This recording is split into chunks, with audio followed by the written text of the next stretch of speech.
Hello everybody, I'm Shag McNasty, and this is my attempt at playing Morrowind like a competent person. My journey begins as Fritzly Pizazzle, a Breton who just so happens to find himself on an extended stay vacation on the island of Great. Vvardenfell. I'm sure you'll fit right in. Follow me up to the office and they'll finish your release. As I entered the office, I encountered a strange old man who is capable of granting me superhuman abilities he called skills. Yes, we've been expecting you. You'll have to be recorded before you're officially released. There are a few ways we can do this, and the choice is yours. So naturally, I took the choice that allowed me to rewrite my genetic code itself. As you can see, I decided to create the custom Enchanter class. While keeping my natural intelligence, luck, and charming good looks, I actually became substantially better at everything else I used to be terrible at. Very good. The letter that preceded you mentioned you were born under a certain sign. And what would that be? The Atronach sign, of course. Gives us a very high magicka ceiling, but also makes the game excruciatingly inconvenient early on, because of our lack of magicka regeneration. Show your papers to the captain when you exit to get your release fee.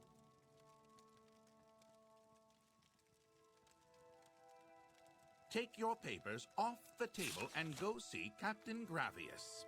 After taking my vacation passport papers off the table, I did the next logical thing anyone in my shoes would do. I robbed the place blind.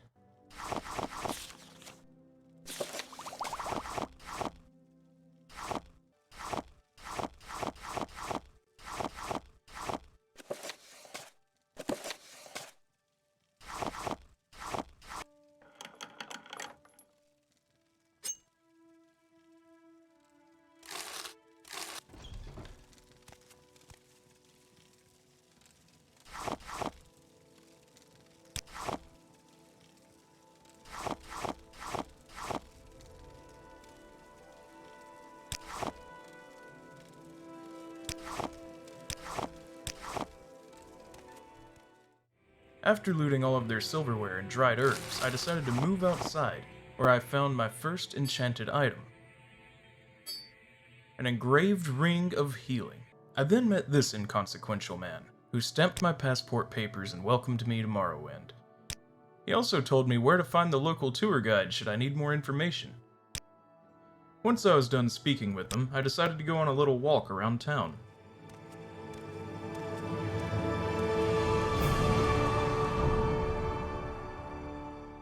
After I had enough star wiping and walking around, I decided to talk to this strange little man. This better be important. It was not. However, I did happen to have information for him about his ring. And that information was that I actually found it. Who would have thought that engraved ring of healing was his all along? We might have lost an enchanted item, but we gained a friend, and more importantly, a store discount. So I went to the trader Ariel and transferred all the junk from my pockets into his, and he actually paid me for it. He then proceeded to tell me about his most popular drugs and spells, one of which I actually purchased. Then he informed me about a poor innocent gambling man. I'm ready for anything. Don't press your luck. Well, it just so happened that if I have anything worth pressing, it would be my luck, so I talked to him.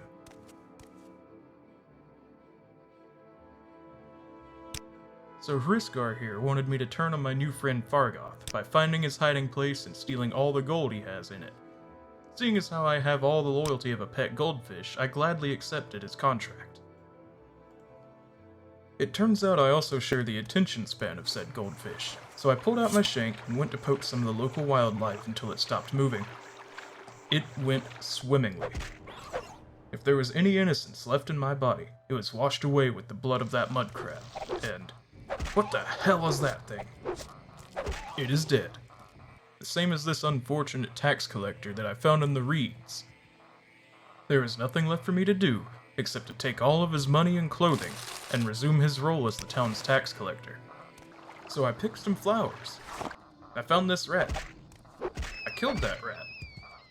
And then I went back to town, where I chased this man down so that I could try and tell him about the body that I found outside of town. He was having none of it, until I finally caught up to him. He didn't really have anything constructive to say, except that I should go and tell the old man who altered my genes earlier about it. And so I did. Can you ask your question quickly? I told him about the body and the tax money that I've found in hoping of trying to score some positive karma for all the bad deeds that I have and will continue to commit. Then he hired me on to find the murderer. Sensing more gold in this opportunity, I said yes without a second thought. Knowing that smells travel upwards, I decided to go to the top of the lighthouse to sniff out crime. As soon as I entered the lighthouse, however, I was accosted by its queen, who then told me about a person seen arguing with the tax collector recently. Finally, after this long and grueling investigation, I had a prime suspect. Like an unwavering gargoyle, I kept watch over Satanine, even into the night. Several hours and a change of clothes later, I spotted the murderer. This time, it seemed they were trying to hide their victim inside of that stump. So I ran down the lighthouse steps to deliver the searing hot blade of justice to this murderer when I discovered that he had already fled the scene, and I was too late. What I did find, however, was some gold, and yet another engraved ring of healing. What are the chances of finding 2 of these here in town? I really don't regret letting Fargoth have that first one now. What happened next shook me to my very core. It was only mere moments after I had left the top of the lighthouse when a teleporting mud crab leapt on top of it. It was at that moment I realized it wasn't here for the guards, but rather it was hot on my trail, seeking vengeance for its kin. I knew what I had to do, so I climbed the lighthouse steps once more to fight this mud crab to the death in honorable combat, so that one of us may reach Valhalla. Rest well, brave mud crab. You fought fiercely. May your body serve as a warning against any who may oppose me in the future. After realizing that I was still supposed to be on a hunt for a murderer, I decided to commit a B&E. That's breaking and entering for all of you law-abiding people out there. This particular B&D led me to my prime suspect in the murder, Thorin Gilneth.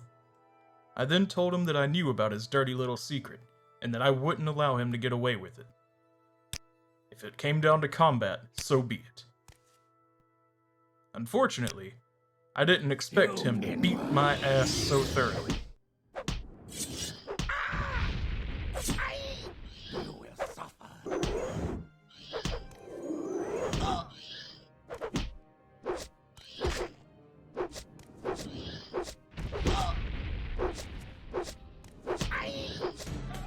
I didn't hear no bell.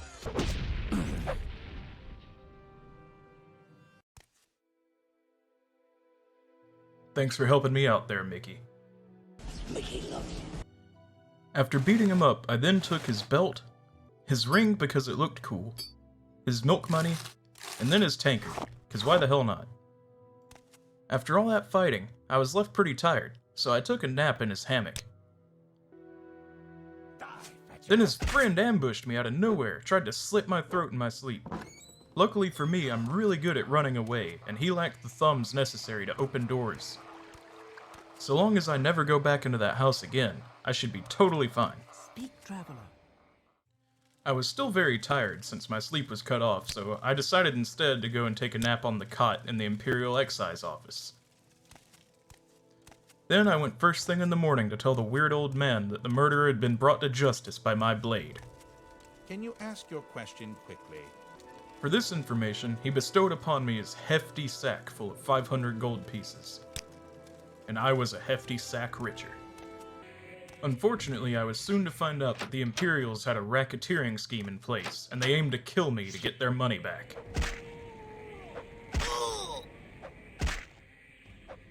As you can see, all kerfuffle broke loose. Fortunately, they only put me into a healing coma, so I left back out the way that I did before. This time, the guard did not seem to take the bait.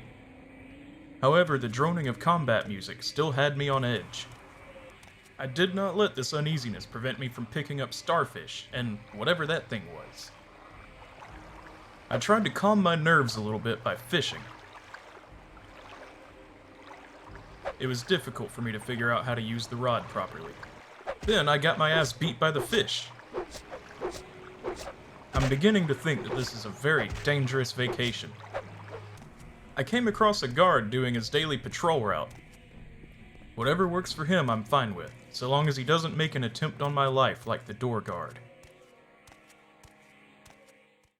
Given the hostile work environment here in Saint-Denis, I decided to skip town, so I went to the road signs to see what the fastest way out of this place is. It was around this time that the guards caught on to my intentions and tried to silence me before I could escape. Which they did. After recent developments, I felt that I needed more adequate protection, so I went and bought myself a chitin short sword. Greetings to you, Breton. With new sword in hand and confidence overflowing, Fritzly is now ready to inflict emotional turmoil upon this world, the same as they did to him. Hello! Thank you so much if you made it to the end of this video. I had a lot of fun making it, and I hope you had just as much fun watching it. You might have noticed that I'm playing with quite a few mods on, and that is actually the Morrowind, forget what it stands for, but it's the MOISE mod pack, M-O-I-S-E from Wabbajack. And if you're interested in playing on it, then I will leave a link to it in the description, as well as a couple other mods I'm messing around with. I have Fair Magicka regen on, which I'm not using, because I'm using the Atronach birth sign, but I also have the Mule leveling overhaul mod on now, which I didn't at the time of this video, so then whenever the next one or the one after comes out, I'll be using that, so the leveling system will be more streamlined, and I can focus on just playing, recording, and having fun, instead of micromanaging all the different skills. But anyways, I won't take up any more of your time, and once again, thank you so much. I really appreciate it. Bye-bye now.